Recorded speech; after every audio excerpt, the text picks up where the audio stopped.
Hello everyone. Health talk के इस third episode में आप सभी का स्वागत है। मेरे साथ पिछली बार की तरह एक बार फिर से डॉक्टर विश्वरूप जी द्वारा trained expert mister Vikram Singh Meena ji एक बार फिर से उपस्थित हैं। मैं उनका स्वागत करना चाहूँगा। सर, बहुत बहुत स्वागत है इस लाइव में। जी, थैंक यू। तो सर, पिछली बार की तरह इस बार में मैं आपसे कुछ ऐसे क्वेश्चन पूछूंगा जिनके आंसर जनता भी चाहती है और मेरे पर्सनल भी ये क्वेश्चन हैं। तो सर, चलिए इसको स्टार्ट करते हैं। ओके। तो सर, पहला क्वेश्चन मेरा डॉक्टर विश्वरूप जी से रिलेटेड होगा कि डॉक्टर विश्वरूप जी एलोपैथी का विरोध करते हैं और आयुर्वेद का सपोर्ट करते हैं, लेकिन जब हाँ। उनके डीआईपी डाइट में एक बात आती है कि वो दूध का मना करते हैं, बल्कि हम इतने सालों से सुनते चले आ रहे हैं कि दूध प्रोटीन का एक बहुत अच्छा सोर्स है। तो सर, वो ऐसा क्यों करते हैं? आपके इस पे क्या विचार है? हाँ, ये बात सच है। डॉक्टर रॉय जो है किसी भी तरह के मिल्क प्रोडक्ट के लिए वो मना करते हैं, चाहे वो दूध ही नहीं, वो चाय, कॉफी, दही, घी, छाछ, पनीर या जो भी मिल्क प्रोडक्ट है या एनिमल प्रोटीन है जिसमें मांस, अंडा, मछली, सारी जो चीजें हैं जो प्लांट बेस्ड नहीं है उन सभी का वो विरोध करते हैं। ठीक है। अब इसमें गलत या सही कहने वाली बात नहीं है। अब दूध को मना कर दिया तो कई लोग जो आयुर्वेद के समर्थन में वो इस तरह की बातें करते हैं कि दूध गलत नहीं है, फिर भी वो मना करते हैं। उसमें मना करने जैसा नहीं है, उसमें ये रीजन उन्होंने बताया कि दूध क्यों नहीं लेना है और क्यों लेना है। ये दो कारण आपको जानने हैं, उसके बाद आपको डिसाइड करना है दूध लेना है या नहीं लेना है, सही क्या है, गलत क्या है। तो दूध लेने का कोई ठोस रीजन है नहीं हमारे पास। जो ये कहते हैं कि दूध लेने से कंप्लीट प्रोटीन हमें मिलेगा, ठीक है, और जो भी मिल्क प्रोडक्ट है वो एक कंप्लीट फूड सोर्स होता है, तो वो सभी को लेना चाहिए, बच्चों को खास कर लेना चाहिए। उसमें कैल्शियम होता है, कई सारे और उसमें मिनरल्स होते हैं। तो सबसे और पहले के लोग दूध ले रहे थे, हमारे पुराने जो लोग वो दूध खाते पीते आ रहे हैं, उनमें कोई बीमारियां नहीं है, सब ठीक है, देसी गाय का दूध हो या किसी भी तरह का। तो हाँ, वो सारी बातें ठीक है, लेकिन टाइम के साथ साथ जब जब चीजें बदलती है, पहले का एनवायरनमेंट कैसा था, लोग कैसे थे, ठीक है, उनकी फिजिकल एक्टिविटीज क्या रहती थी, तब क्या कंडीशन थी, तो वो सारी चीजें ध्यान में रख के फिर उसके अकॉर्डिंगली अगर देखा जाए तो इस टाइम में दूध की कोई जरूरत है ही नहीं किसी को, ठीक है। क्योंकि उसमें जो दूध मिल्क में जो फैट्स होते हैं या जो भी उसमें मिनरल्स है, वो हमारे जो मॉडर्न जो अभी लाइफस्टाइल उसमें खासकर बच्चे हैं उनमें वो कैपेबिलिटी नहीं होती है कि उसको डाइजेस्ट कर सके, ठीक है। तो कई सारी जो डिजीज है वो बचपन में ही जो दूध पीते हैं जो बच्चे, ठीक है, जिनमें वो डेवलप होना शुरू हो जाती है, क्योंकि जो दूध मिल्क में जो प्रोटीन होता है वो डायरेक्टली डाइजेस्ट नहीं हो पाता है ना बचपन में उनके अंदर। तो खुद का इम्यून सिस्टम जो खुद ही को अटैक करने लग जाता है, क्योंकि उसमें जो प्रोटीन्स पाए जाते हैं वो हमारे बॉडी में जो प्रोटीन्स है उससे मेल खाते हैं, तो हमारी इम्यूनिटी खुद अपने प्रोटीन सेल्स पे अटैक करती है। इस तरह को ऑटो इम्यून डिजीज जो है डॉक्टर रॉय इस तरीके से उसको डिस्क्राइब करते हैं। तो पहले के लोग दूध लेते थे, तो देखिए पहले के टाइम में जो लोग होते थे वो उनका काम भी कुछ ऐसा रहता था, उनकी फिजिकल एक्टिविटीज काफी रहती थी। तो उनके लिए दूध हो चाहे घी हो या इस तरह का जो भारी खाना वो खाते थे, तो वो मेहनत भी उतनी करते थे, ठीक है, तो वो इजीली डाइजेस्ट भी हो जाता था और उनको जरूरत भी थी इन चीजों की, ठीक है। तो जब घी क्या होता है, एक फैट है कम्प्लीटली, वो एक चर्बी की तरह आप समझिए, तो वो एक रिजर्व है, रिजर्व फूड है। जब आप कोई भारी काम कर रहे हैं, ठीक है, मेहनत का काम कर रहे हैं, तो फूड ना लेके आप इस तरह का खाना खाएंगे तो वो आपको एनर्जी देगा लंबे टाइम तक काम करने के लिए। अब आज के लाइफस्टाइल में क्या है, लोग खाना तो भारी खा रहे हैं, हैवी खाना खा रहे हैं, लेकिन फिजिकल एक्टिविटीज उनकी नहीं है इतनी, है ना, तो वो खाना पेट में पड़ा रहेगा और वो फैट की तरह इकट्ठा होता रहेगा। खा तो रहे हैं, उसमें कोई बुराई नहीं है खाने में, लेकिन उसको डाइजेस्ट करना, उसको मतलब खाने के बाद उसको उसी तरह की उसी लेवल की फिजिकल एक्टिविटीज में हमें करनी चाहिए, तब जाकर उसका कोई रोल है, ठीक है।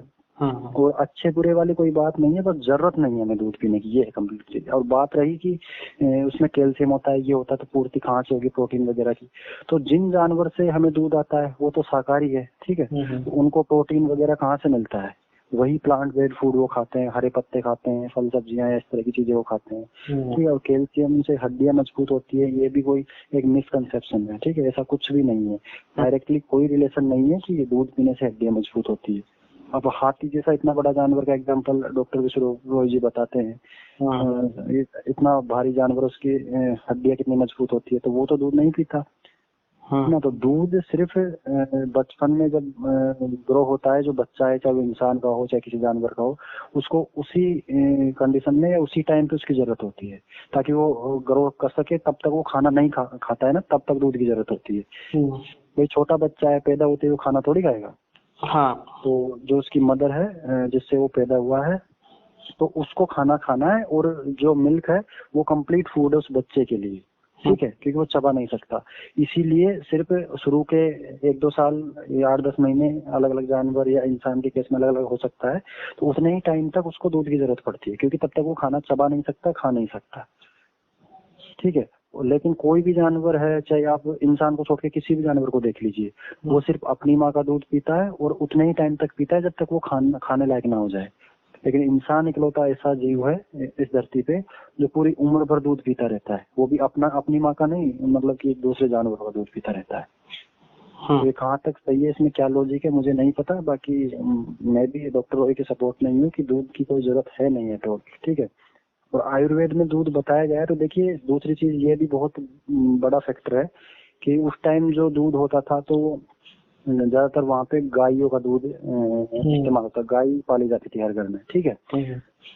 और गाय को एक जानवर की तरह, एक दूध का सोर्स की तरह वहाँ पे नहीं देखा जाता था, उसे एक फैमिली मेंबर की तरह वहाँ पे रखा जाता है, और उसका बिहेवियर या उसको उसी तरीके से वो ट्रीट करते हैं, ठीक है, जैसे कोई उनके फैमिली का मेंबर, उसको पूजते भी है, ठीक है। और तो जिस तरह का उसका बिहेवियर है, तो देखिए जिस जानवर का आप दूध पी रहे हैं या जिस सोर्स से आप फूड कंज्यूम कर रहे हैं, आपकी प्रवृत्ति भी उसी तरीके की होती जाती है ना। कोई जानवर अगर गुस्सेल है और उसका दूध आप पी रहे हैं, तो आपके अंदर भी वो प्रवृत्ति आएगी, चाहे वो धीरे धीरे, चाहे माइनर लेवल पे हुआ है ना। तो पहले उस तरीके से रखा जाता था, तो वो गाय को एक फैमिली मेंबर की तरह रखा जाता था, तो उससे इतना ज्यादा फर्क नहीं पड़ता था। तो जो देसी गाय जिसे बोलते हैं ये, तो उसके दूध में जो प्रोटीन होता है वो डिफरेंट होता है ना। तो वो इजी टू डाइजेस्ट होता है और वो प्योर होता है, क्योंकि उस टाइम लोग केमिकल वगैरह का यूज नहीं करते थे, ना तो खेतों में पेस्टिसाइड डालते थे, हर जगह देसी खाद चलती थी, है ना। और ना ही, और आजकल हो क्या रहा है, गायों का दूध बढ़ाने के लिए उसमें उसको भी इंजेक्शन लगाए जाते हैं, ठीक है। जो चारा फूड वो खा रहे हैं उसको भी कई तरह के और ऐसे सिंथेटिक फूड दिए जाते हैं ताकि दूध बढ़ा सके, क्योंकि वो उसे फैमिली मेंबर या एक उसकी तरह नहीं देख रहे हैं वो, है ना। उसको सिर्फ वो एक इनकम का सोर्स देख रहे हैं जो बेचते हैं दूध। उनको सिर्फ ये चाहिए कि ज्यादा से ज्यादा दूध जो है वो उससे ले सके, निकाल सके गाय से, ताकि वो ज्यादा मुनाफा कमा सके। उनको उस चीज से फर्क नहीं पड़ता कि उस मिल्क की क्वालिटी क्या है और इसका हेल्थ पे क्या इम्पेक्ट पड़ेगा और ये लोगों के लिए क्या मायने रखता है। उसको सिर्फ इतना चाहिए कि ये जो मेरी गाय है ये ज्यादा से ज्यादा दूध दे और मैं ज्यादा से ज्यादा इससे पैसा कमा पाऊँ, ठीक है। तो ये सभी केस में है। आप चाहे कोई भी बाजार से कुछ भी चीज खरीद के ला रहे हैं, तो वो बिजनेस की तरह उस चीज को सोचता है। आप भी अगर कोई बिजनेस शुरू करोगे तो आप भी ये चाहोगे कि मेरी सेल्स ज्यादा से ज्यादा हो, है ना। चाहे उसका किसी के हेल्थ पे थोड़ा बहुत बुरा प्रभाव भी पड़ रहा है तो भी आपको चलेगा, लेकिन आपको प्रॉफिट ज्यादा होना चाहिए, है ना। हाँ, उस लेवल तक आप नहीं करोगे कि लोग इसको खाते पीते ही मर जाए, ऐसा कोई भी फूड होता नहीं है, बस वो धीरे धीरे इम्पेक्ट करता है। तो तब तक कोई भी आपको ब्लेम नहीं करेगा, आप आसानी से अपना बिजनेस है वो कर चुके होंगे जब तक उसके साइड इफेक्ट सामने आएंगे। तो ये सभी केसेस में ऐसा होता है, सिर्फ दूध के ही केस में नहीं। जो भी मार्केट से आप जो भी चीज खरीद के ला रहे हैं, जो किसी कंपनी ने बनाई है, जो प्रोडक्ट है, उसमें सिर्फ बेचने वाला खुद का मुनाफा देखता है। वो सामने वाला ये नहीं देखता कि सामने वाले के हेल्थ पे इसका क्या इम्पेक्ट पड़ने वाला है। उसे चाहिए कि मैं ज्यादा से ज्यादा ये माल बेच पाऊँ, ज्यादा से ज्यादा पैसा कमा पाऊँ। तो पहले के दूध में और आज के दूध में फर्क है ना। वो दूध है ही नहीं नेचुरल। अब कोई भी फूड आजकल पैकेट बंद फूड आता है, पहले वो फैक्ट्री में जाता है, जगह जगह से इकट्ठा होता है, फैक्ट्री में जाता है, फिर उसकी टेस्टिंग होती है, फिर एक लेवल कुछ पैरामीटर्स होते हैं कि इसमें इतना % प्रोटीन होना चाहिए, इतना कैल्शियम होना चाहिए। तो वो अगर फुलफिल नहीं हो रहा है ना लेब टेस्ट में, तो उसमें सिंथेटिक रूप से ऊपर से मिलाई जाती है सारी चीजें, है ना। तो उसको उस लेवल पे लाकर फिर उसका टेस्ट बढ़ाया जाता है, उसमें प्रिजर्वेटिव भी मिलाए जाते हैं, है ना। वरना अगर कुछ खाने की चीजें हैं, दूध है, तो उसको आप पैक करके, किसी गाय का दूध निकाल के उसको पैक करके रख दीजिए, वो 24 घंटे में ही खराब हो जाएगा। हाँ, आराम से, है ना। हाँ, कोई भी फ्रूट वगैरह आप डायरेक्टली कोई खाने की चीज है ना, अगर वो ऑर्गेनिक है तो उसको बाहर रखेंगे तो वो ज्यादा दिन नहीं चलेगी। और जो जीएमओ फूड्स है या जो हाइब्रिड फूड है या जो इस तरह की पैक्ड फूड है, वो उनकी सालों साल तक एक्सपायरी डेट आती है ना। तो अगर रियल में कोई फूड है तो वो खराब होगा ही होगा, अगर कोई फूड नहीं है तो फिर वो चलता जाएगा। तो पहले के दूध में आज के दूध में फर्क है, दूध की जरूरत है नहीं, और पीते हैं तो उसका कोई फायदा नहीं है। जी सर, एक क्वेश्चन ये अराइज होता है कि जो भी लोग गांव में रहते हैं और जिन्होंने घर पे ही गाय को पाल रखा है और वो भरपूर मेहनत करते हैं, अपनी खेती करते हैं और दिन भर में काफी मतलब वर्कआउट करते हैं, तो सर क्या वो ले सकते हैं, मतलब उनके लिए ठीक रहेगा या फिर उनके लिए भी मना ही रहेगा अगर वो डीआईपी डाइट लेते हैं तो? हाँ हाँ, क्यों नहीं। देखिए हर चीज, कुछ भी चीज हो, चाहे वो कितनी अच्छी हो, लेकिन हमें सबसे पहले ये देखना चाहिए कि हमें इसकी जरूरत कितनी है। जरूरत है तो ही उस चीज को अपनाना चाहिए। दूध हो सकता है अच्छा है, ठीक है, लेकिन ये नहीं है कि वो हर किसी के लिए अच्छा है। उसको ये देखना है कि मुझे इसकी जरूरत क्यों है। तो वो कंप्लीट फूड है तो आपको ये देखना चाहिए वो किस सोर्स से आ रहा है, सबसे पहली बात तो, है ना। क्योंकि जो चीज आप किसी गाय से दूध ले रहे हो तो वो गाय क्या खा रही है ना, वही अंश उस दूध के अंदर आएगा और वही दूध का अंश आपके अंदर जाएगा और आपकी प्रवृत्ति भी उसी तरह की होगी जिस सोर्स से वो फूड आया है ना। तो अगर गांव में है, अगर आपने खुद में घर में गाय रखी हुई है, उसको वहीं का खाना पीना मिल रहा है और आपकी फिजिकल एक्टिविटीज भी रहती है, तो आप दूध लीजिए, घी लीजिए, हर चीज आप यूज कर सकते हो, है ना। आप शहर में रह रहे हो, दूध पी रहे हो, घी वगैरह खा रहे हो और एक ही जगह पे पड़े हो, कोई फिजिकल एक्टिविटी नहीं है, ऑफिस वर्क है, वहाँ जाते वक्त, तो वो फिर बीमारियां पैदा करेगा, है ना। क्योंकि वो शरीर में पड़ा ही रहेगा एक चर्बी बन के या जो भी वेस्ट मटेरियल बन, क्योंकि आपका शरीर जो है उसको यूटिलाइज नहीं कर पा रहा है, काम में नहीं ले पा रहा उसको। अच्छा, ठीक है। तो हर चीज, चाहे वो अमृत ही हो सकता है वो बहुत अच्छी चीज है, लेकिन आपको जरूरत क्यों है उस चीज की, वो सबसे पहले देखनी है। अगर जरूरत है तो आप उसको यूज कर सकते हो। बाकी कहीं किसी, अगर आप डीआईपी डाइट में हैं तो कहीं से भी बाहर का कोई भी सप्लीमेंट या कोई भी इस तरह का दूध या कोई भी ऐसी चीज नहीं लेनी है, ये समझ के कि मेरी इस डाइट में कुछ कमी है तो उसकी पूर्ति कहाँ से होगी। आपको सिर्फ डीआईपी डाइट ले रहे हैं तो सबकी पूर्ति अपने आप हो जाएगी, बस आपको डाइट पे ध्यान देना है। जी सर।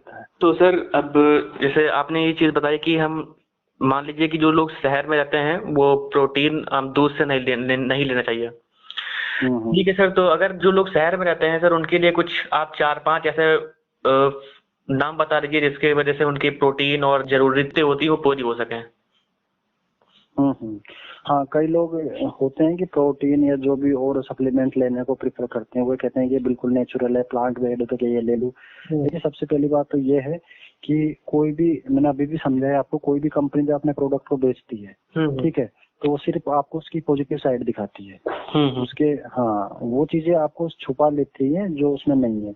अब आप अगर कोई भी एक जिंदा एक नेचुरल चीज लेंगे, एक पत्ता भी ले लेंगे आप पेड़ का, ठीक है, तो उसमें भी अलग अलग चीजें होती है, ऐसा नहीं है सिर्फ वो एक हरे रंग का पत्ता है तो आपको कोई सप्लीमेंट दे दिया कैल्शियम, तो ये नहीं है कि वो सिर्फ उस पत्ते में कैल्शियम ही है, उस चीजों को शरीर एब्जॉर्ब भी कर पाए, वो चीजें भी उसके अंदर होती है। एक कार होती है तो ऐसा नहीं कि 4 पहिए आपने लगा के एक बाहर से कार जैसी बॉडी बना के वो कार बन गई, उसके अंदर इंजन होते हैं, पूरा मैकेनिज्म होता है, किस तरीके से वो काम करते थे, कंप्लीट जो एक न्यूट्रिएंट होता है किसी फ्रूट में या किसी भी सब्जी में, तो वो जिंदा जब तक है, वो जैसे वो पेड़ से तोड़ा है तो ओरिजिनल कंडीशन में तभी है। बाकी उसको एक सप्लीमेंट के रूप में आप ले रहे हैं तो उसमें कमियां हैं कई सारी, तो वो कमियां वो प्रोडक्ट बेचने वाली कंपनी नहीं बताएगी आपको, ठीक है। जी। आप कितना ही अच्छा फ्रूट खा रहे हैं, उस फ्रूट की क्वालिटी उसी फ्रूट में, ओरिजिनल कंडीशन में, बाकी उसको एक टैबलेट फॉर्म में आप कैद नहीं कर सकते किसी भी फ्रूट की क्वालिटीज को, इतनी सारी क्वालिटी आप इतनी सी टैबलेट में ले लेंगे, है ना। तो अब इसका सोर्स मैं बता रहा हूँ कि अगर डीआईपी डाइट, सबसे पहले तो बेसिक डीआईपी डाइट है वो तो सभी को फॉलो करनी चाहिए। किसी को चाहिए कि मुझे प्रोटीन ज्यादा लेना है तो उसमें कई सारे ऑप्शन है, प्लांट बेस्ड फूड में भी, है ना, स्प्राउट्स वगैरह आप ले सकते हैं, ड्राई फ्रूट्स आप ले सकते हैं, है ना, ये ऐसे कई सारी चीजें हैं। सोयाबीन में काफी सारा प्रोटीन होता है ना। स्प्राउट सबसे बेस्ट ऑप्शन है अगर डीआईपी डाइट में बात करें तो। मूंग के जो मूंग होते हैं हरे, उनको भिगो के आप आसानी से मिट्टी के बर्तन में भिगोए तो अच्छा है ना। बाकी आप स्टील ऐसे बर्तन में भिगोएंगे तो वो कुछ दिनों में मतलब कि खराब हो जाएंगे जल्दी, या तो कपड़े में भिगोइए या मिट्टी के बर्तन में भिगोइए, तो आराम से स्प्राउट हो जाएंगे, उनको आप खा सकते हो। उसमें सबसे अच्छा प्रोटीन, बेस्ट क्वालिटी का प्रोटीन होता है और वो नेचुरल होता है। तो सर ये जो स्प्राउट्स है उनको मॉर्निंग में खाना बेटर, ज्यादा बेस्ट रहेगा या फिर इवनिंग में?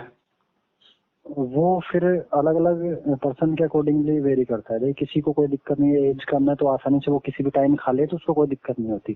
कई लोगों को गैस प्रॉब्लम हो जाती है तो वो उनको खुद को डिसाइड करना है कि इस टाइम बेटर रहता है। वैसे आप कभी भी खा सकते हो, कोई रिस्ट्रिक्शन नहीं, लेकिन रेयर केसेज में ऐसा हो जाता है किसी को मतलब कि कॉन्स्टिपेशन हो जाए या इस तरह का हो जाता है ना। बाकी स्प्राउट किसी भी टाइम खा सकते हो, ड्राई फ्रूट्स खा सकते हो आप, उस पे रॉक सोल्ट का, लेमन का, काली मिर्च वगैरह अप्लाई करके टेस्ट के लिए वो सारा कुछ एक्सपेरिमेंट आप कर सकते हो, कोई दिक्कत नहीं। जी सर, ये तो मैं पर्सनली फॉलो ही करता हूँ। हाँ, इस पे कोई रिस्ट्रिक्शन नहीं रहती। जैसे डीआईपी डाइट में प्लेट 1 एंड प्लेट 2 होती है। प्लेट 1 में मतलब क्या, आपको सैलेड वगैरह लेनी होती है तो आप सैलेड के साथ इसे ले सकते हैं, सैलेड से पहले ले सकते हैं, उसमें ग्रीन लीव्स भी आप ऐड कर सकते हैं, उसको चटनी बना के आप ले सकते हैं, है ना, वो तरीका अलग हो सकता है, लेकिन चीजें यही सारी आपको लेनी है अगर डीआईपी डाइट कर रहे हैं तो सर अगर मैं इसको समराइज करूँ तो मुझे जहाँ तक समझ में ये आया है कि दूध पहली बात तो उन लोगों को लेना चाहिए जिनको इसकी सच में जरूरत है, अदरवाइज दूध को नहीं लेना चाहिए। और हाँ दूसरी चीज ये है कि जो लोग फिजिकली वर्कआउट करते हैं या फिर ज्यादा मेहनत करते हैं और अगर शुद्ध देसी गाय का दूध मिले तो ही उसको ले सकते हैं, अदरवाइज अगर आप शहर में रहते हैं तो नहीं लेना चाहिए। अगर आप हाँ कोई मतलब नहीं है, फायदा तो बड़ी दूर की बात है, उससे आप अपना नुकसान और कर रहे हो। जी जी जी। ये है सो। और कई सारी चीजें हैं, दूध लेना ही क्यों है जब कई सारी चीजें हैं, ऑप्शंस आपके पास अवेलेबल है। ठीक है, तो डीआईपी डाइट से बेटर कुछ भी नहीं हो सकता, मैं ये कहूँगा, है ना। कई लाखों लोगों की जिंदगी बची है और ये हर बार हर किसी पे काम करती है, बस आपको स्ट्रिक्टली फॉलो करना है। कई लोग जो 10-10, 20-20 साल से भी दवाइयाँ खा रहे थे, इंसुलिन ले रहे थे, कोई अलग अलग मल्टीपल डिजीज थी उनको, वो सब अपने आप को उन्होंने ठीक किया सिर्फ डाइट से। हाँ सर, इससे बेटर कुछ नहीं हो सकता। कितनी भी बुरी कंडीशन हो दवाइयों से तो बेहतर ही है। हाँ मतलब कि इसमें ये है कि पेशेंट कोई भी हो, किसी भी कंडीशन पे हो, किसी भी स्टेज पे हो, अगर उसके पास दो ऑप्शन है कि हॉस्पिटल जाऊं या कुछ जो डीआईपी डाइट है या ग्रेड सिस्टम में जो टेक्निक्स है वो अप्लाई करूं, तो बेस्ट क्या होगा? तो हर स्टेज पे यही बेस्ट होगा कि ज्यादा दिन कैसे जी सकता हूँ हॉस्पिटल में जाके या इस तरीके से, तो ये ऑप्शन सबसे बेस्ट होगा हर स्टेज पे। जी बाकी वो खुद का डिसीजन होना चाहिए उसे क्या करना है, वरना अगर देखा जाए तो ये सबसे बेस्ट है। क्योंकि जो एलोपैथी में जो दवाइयाँ दी जाती है ज्यादातर उनमें सिम्टोमेटिकली वो हमें रिलीफ देती है, लेकिन अंदर से वो डैमेज करती है और हमारे इम्यून सिस्टम को अफेक्ट करती है। चाहे वो शुरुआत में हमें लगे कि ये फायदा कर रही है, लेकिन हो सकता है वो एक सिम्टम को दबा के हमें फायदा महसूस हो रहा हो, लेकिन उसकी वजह से कई सारी और प्रॉब्लम खड़ी हो जाएगी इन फ्यूचर। और ये होता है हमेशा, जो बीपी का पेशेंट है वो आगे जाके शुगर का, हार्ट का पेशेंट या किडनी का पेशेंट जरूर बनने वाला है, ये फैक्ट है। और उनकी ज्यादातर मैक्सिमम जो ऐसे पेशेंट होते हैं उनकी डेथ हार्ट अटैक से ही होती है। तो सर अगर आपसे कोई पर्सनलाइज्ड डाइट प्लान चाहता है तो सर उसके लिए क्या कर सकता है? उसके लिए आप DIPdiet.in साइट पे जाके भी आप कंसल्ट कर सकते हैं, या फिर मेरे जो व्हाट्सएप नंबर है वो आप उनके साथ शेयर कर सकते हैं, उस तरीके से कांटेक्ट कर सकते हैं। या अपना डाइट प्लान भी ये फ्री ऑफ कॉस्ट डाउनलोड कर सकते हैं। डाइट प्लान के लिए कोई किसी से कोई कंसल्ट करने की जरूरत नहीं है, ना ही कोई चार्जेस है। तो sir thank you so much अपनी इन्फॉर्मेशन को देने के लिए। हम आप सभी से एक बार फिर मिलेंगे, तब तक के लिए आप सब अपना ख्याल रखिएगा। और सर आपका भी बहुत बहुत धन्यवाद। तो हम मिलते हैं नेक्स्ट वीडियो में, तब तक के लिए गुड बाय।